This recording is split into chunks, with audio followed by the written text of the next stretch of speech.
नमस्कार दोस्तों, स्वागत है आपका हमारे चैनल पर। और बात करेंगे एक यूनिक स्टोरी के बारे में, एक ऐसे टॉपिक से रिलेटेड जो हमेशा जीवन में कहीं ना कहीं हर व्यक्ति के साथ चलता ही रहता है। वो है मृत्यु का भय। यानी व्यक्ति जितना हो सकता है उतना जीना चाहता है, अपनी मृत्यु से कभी आंख से आंख मिलाने को तैयार नहीं होता। क्या मृत्यु हमारे साथ क्षण भर क्षण नहीं चलती है? क्या सच नहीं है कि व्यक्ति का जब से जीवन शुरू हुआ है तब से मृत्यु उसके साथ ही चल रही है, और जो उसका अंतिम क्षण होगा उसके बाद मृत्यु वास्तव में उसके साथ हो ही जाएगी। उससे बचने का कोई विकल्प है नहीं। जिसकी मृत्यु अस्पताल में लिखी है वो अक्सर अस्पताल में दम तोड़ दिया करता है, और जिसकी मृत्यु घर पे लिखी है वो व्यक्ति घर पे ही मर जाया करता है। अब सवाल ये उठता है कि क्या मृत्यु से बचने का कोई विकल्प है? संभवतः नहीं। यदि जीवन है तो मृत्यु तो तय है, उसमें कोई परिवर्तन नहीं हो सकता है।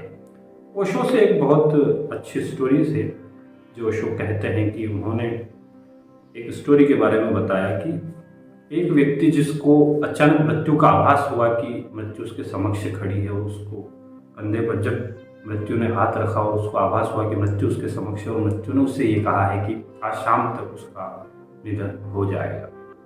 बहुत पहले की बात है, प्राचीनतम बात है। इस स्टोरी को ऐसा माना जाता है, इसकी कहानी है कि जब एक व्यक्ति को मृत्यु का आभास हुआ तो वो घबरा सा गया। प्राचीन समय में जब सबसे शक्तिशाली राजा हुआ करते थे तो उन्हीं के पास वो जा पहुंचा कि महाराज, मुझे आभास हुआ है कि आज शाम तक मेरी मृत्यु हो सकती है, परंतु मैं मरना नहीं चाहता। ऐसी परिस्थितियां हैं मेरे समक्ष और मेरी मृत्यु आज शाम तक हो सकती है, इस बात का आभास मुझे हुआ है। और मृत्यु मानो मेरे समक्ष ही खड़ी थी, उसने मुझे ये बात कही है कि आज शाम तक तुम्हारी मृत्यु हो जाएगी, आज शाम तक तुम इस जीवन को अलविदा कर दोगे। उसको ये आभास जब से हुआ है तब से वो बेचैन है और राजा के पास जा पहुंचा। राजा ने उसे कहा कि मृत्यु अगर तुम्हें ये बात बता चुकी है, तुम्हें इस बात का आभास हो चुका है कि मृत्यु तुम्हारे समक्ष आई, और उसने तुम्हारे कंधे पर हाथ रखकर तुम्हें एहसास दिला दिया है कि आज शाम तक तुम नहीं रहोगे, तब इसमें क्या किया जा सकता है? राजा ने कहा कि तुम एक काम करो कि तुम ये राज्य छोड़ दो। मृत्यु से बचने का तो कोई विकल्प नहीं है, लेकिन फिर भी प्रयास करो कि तुम ये राज्य छोड़ दो, तुम कहीं दूर चले जाओ, शायद बच जाओ।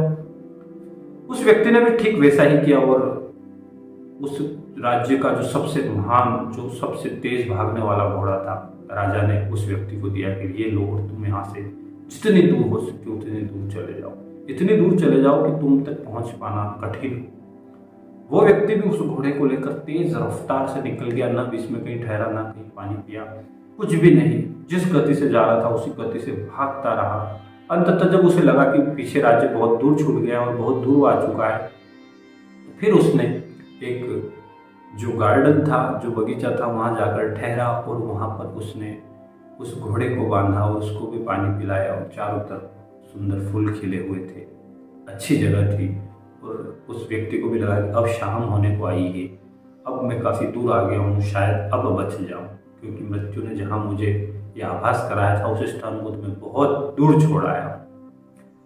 और उसने उस घोड़े को भी धन्यवाद कहा कि भाई घोड़े, आज तू न होता तो शायद मैं यहाँ तक न पहुँच पाता, और तेरी वजह से मैं आज यहाँ तक आ सका हूँ। ऐसे में संभवत यही है कि मैं बच जाऊँ।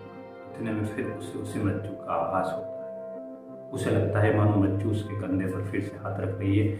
उसे वही अनुभूति हुई जो उसे सुबह हुई थी, और मानो मृत्यु ने उसे यही कहा कि तुम्हारी मृत्यु तो होनी तय है, लेकिन सुबह तक संशय ये था कि तुम इस स्थान से सैकड़ों किलोमीटर दूर थे, और तुम्हारी मृत्यु इसी बगीचे में लिखी है।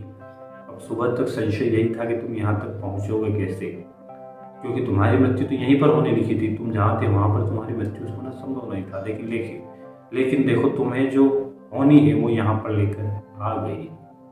तुम्हारी मृत्यु यहीं पर होनी थी, वहाँ नहीं होनी थी जहाँ से तुम भागते हुए आए हो। जिस स्थान के लिए तुम भागते हुए आए हो, दरअसल तुम्हारी मृत्यु भी यहीं पर लिखी है। यही वो स्थान है जहाँ पर तुम मरोगे। वो व्यक्ति आश्चर्यचकित रह गया, और अंततः उसकी वहीं पर मृत्यु, उसके प्राण वहीं पर हर लिए गए। यानी आप चाहे जीवन को कितना ही महत्व दे और मृत्यु से कितना ही भागे, लेकिन ये दौड़ भाग बेकार है। अंततः जीवन का जो निष्कर्ष है, जो अंतिम बिंदु है, वह तो मृत्यु ही। आप कितना ही सोच ले कि मृत्यु को चकमा दे देंगे, लेकिन नहीं। जहाँ आपका अंत समय लिखा होता है आप स्वतः वहाँ पहुँच ही जाते हैं।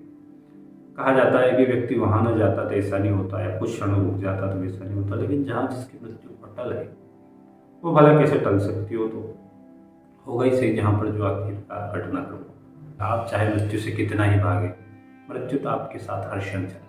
कैसी लगी आपको स्टोरी, कमेंट बॉक्स में कमेंट करके जरूर।